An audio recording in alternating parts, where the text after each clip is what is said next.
topic for today is yung comparison ng diskarte or diploma. Ayun, sa aking pananaw, parehas both dapat makuha natin yung diskarte at saka diploma dahil parehas yan importante na ma-achieve natin. So, syempre, kailangan natin laging madiskarte sa buhay para syempre mabuhay tayo ng masagana at syempre mas makatulong tayo sa iba. So dapat madiskarte tayo sa buhay kung paano natin isa-survive yung pang-araw-araw nating mga pangangailangan. So yun pa lang, syempre kailangan na natin yung pag-isipan na kailangan nating dumiskarte kung paano tayo kikita, like kung may work tayo, syempre kung paano tayo makakapag-perform ng maayos sa ating mga trabaho, kung paano natin siya papahalagahan at kung ano man yung ating mga ginagawa, kung pa-businessman yan or kung ano man maging isang magulang, isang kapatid, isang sa kapwa-tao, syempre sa pagiging isang simpleng mamamayan, syempre lahat importante talaga yung madiskarte tayo sa lahat ng mga bagay kasi syempre hindi lang naman tayo nabubuhay para sa ating sarili, syempre meron din tayo mga umaasa sa atin na dapat nating kahit papaano matulungan man lang natin. So, dahil sa pagiging madiskarte, so pwede po natin magawa ang mga imposibleng bagay like, syempre, pag tumulong ka sa kapwa, hindi naman pwedeng wala kang pera dahil paano ka makakatulong kung ikaw ay sadyang wala rin. So, napaka-importante po sa buhay yung madiskarte tayo para mas maging ano po tayo, kapaki-pakinabang sa ating sarili, syempre sa ibang tao, yun po yung pinaka-importante. Syempre dahil sa diskarte po natin, susunod na po yan yung diploma. So syempre hindi naman po pwedeng puro ka lang naman diskarte, di ba? Mas maganda din po talaga may diploma kasi malaking advantage po yung merong diploma dahil syempre sa panahon natin lalo na din sa Pilipinas, syempre tinitingnan talaga yung ating kung ano man yung ating na-achieve sa pag-aaral, syempre importante, number one requirements yun sa ating pag-a-apply sa trabaho. Pero syempre, kung hindi mo rin sasamahan ng diskarte, so wala din kasi kahit na may diploma ka nga, kung di mo naman siya gagawan, mananatili ka lang sa comfort zone mo, so wala. So dapat talaga diskarte at diploma magka-partner palagi yan. So para makuha yung diploma, didiskarte ka. So pag may diploma na, syempre dapat dumiskarte ka rin para mas maging kapakipapareha sila, partner talaga. So hindi lang talaga pipili. Syempre diskarte talagang importante kasi syempre minsan 'di ba may mga bagay na kailangan mo talagang kung wala kang diskarte wala din talagang kalalabasan yung mga bagay na ginugusto mo. So dapat talaga sa matalinong paraan mo din talaga. So dapat pag-iisipan din talaga yung mga sitwasyon. Pero syempre yung diskarte na yan ma-achieve mo rin yung diploma. So para sa akin mas magandang pagsabayin yung diskarte at saka diploma kung pwedeng both sila para mas masaya ang buhay, 'di ba?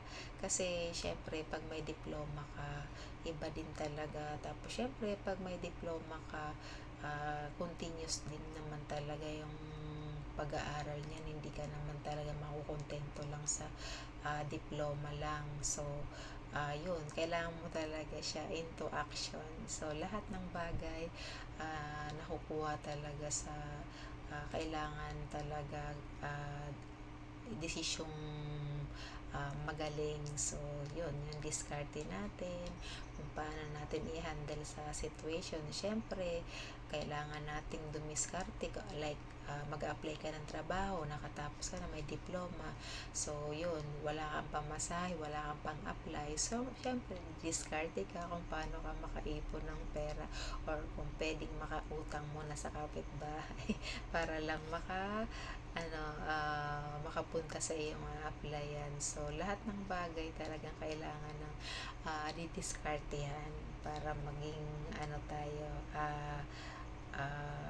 ang diploma ay maging into reality, syempre. At syempre, masarap talaga yung may ma-achieve ka talaga na diploma. Pero parehas para sa akin, ko yung gustong i-achieve ang diploma at saka yung diskarte at saka diploma para mas masaya, para mas maging tayo sa ibang tao. Syempre, kung pwede nating like sa pag may diploma na tayo, syempre makakahanap tayo ng marangal. Syempre kahit naman yung marangal na trabaho, syempre 'di ba mas best kumpara sa walang diploma. So dapat talaga parehas natin yung i-accomplish. Magka-partner talaga yun sa araw-araw. Kasi syempre kung hindi mo into wise thing, situation, yung wise thing mo na iniisip, syempre hindi mo naman yun so dapat talaga pag-isipan ang lahat ng bagay para lahat ma-achieve ang mga gusto at plano sa buhay. Syempre, yun nga, yung mga plano natin, di ba, kailangan din talaga diskartehan. At syempre, sabayan ng sipag at syaga sa araw-araw. Syempre, yung ating dasal sa Poong May Kapal para ma-achieve natin. So, mas magandang parehas natin yun i-apply sa ating mga sarili para yun, yung tiwala nga sa sarili, number one yun, na diskarte ka at kaya mong makuha ang diploma pag nagsipag at nagtiyaga. At syempre, yung natin, prayer talaga kay God, malaking bagay talaga yan. Para syempre, ang diskarte at ang diploma maging into reality. So, prayer po talaga everything na ginagawa natin. Everything na iniisip natin, everything na ginagawa natin, at sa mga susunod pang araw, at habang tayo nabubuhay, si God lang talaga ang ating kakapitan para ang lahat ay maging maganda ang maging resulta ng mga bagay-bagay sa atin. Yun.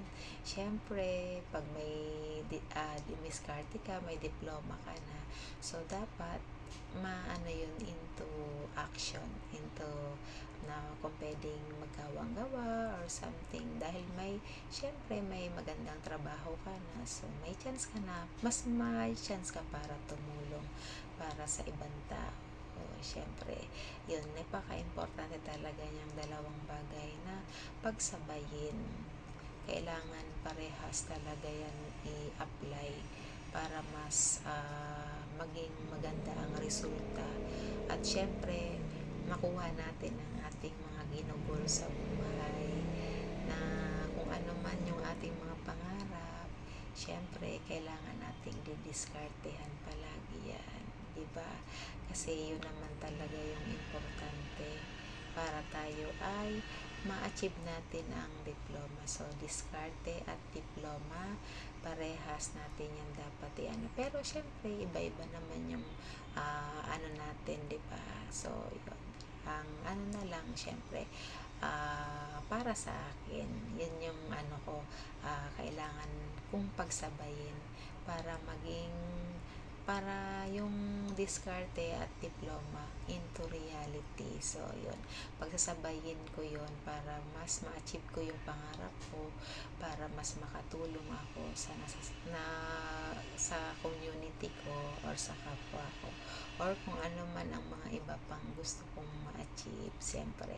At siyempre, pag natupad natin yon, masarap yung pakiramdam sa ating mga sarili na na-achieve natin ang mga bagay-bagay na hindi natin akalain na makukuha natin.